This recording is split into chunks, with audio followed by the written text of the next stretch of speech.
যে বীজ অঙ্কুরিত হয় না সেটা একটা নুড়ির সমান।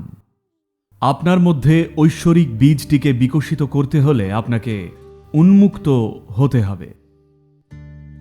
প্রতিটি বীজই তার সুরক্ষার জন্যে প্রাকৃতিকভাবেই একটি খোলসের আড়ালে ঢাকা থাকে।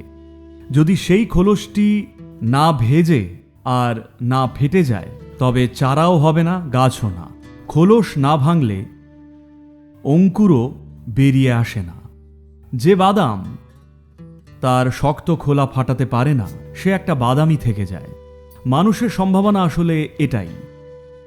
বিবর্তনের লক্ষ লক্ষ বছর পেরিয়ে আমরা আজ এমন একটা জায়গায় এসে দাঁড়িয়েছি যে আমরা সেই ঐশ্বরিক বীজটির স্ফুরণ ঘটাতে পারি যা প্রতিটি প্রাণের মধ্যেই নিহিত আছে।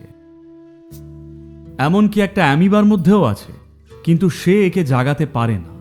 মানুষ হওয়ার এটাই হলো বিশেষ সুবিধে যে আপনি এটাকে বিকশিত করতে পারেন। আপনি কি তাদেরই একজন হবেন যারা স্ফুরিত হন, ফুল ফোটান আর ফল ধরান?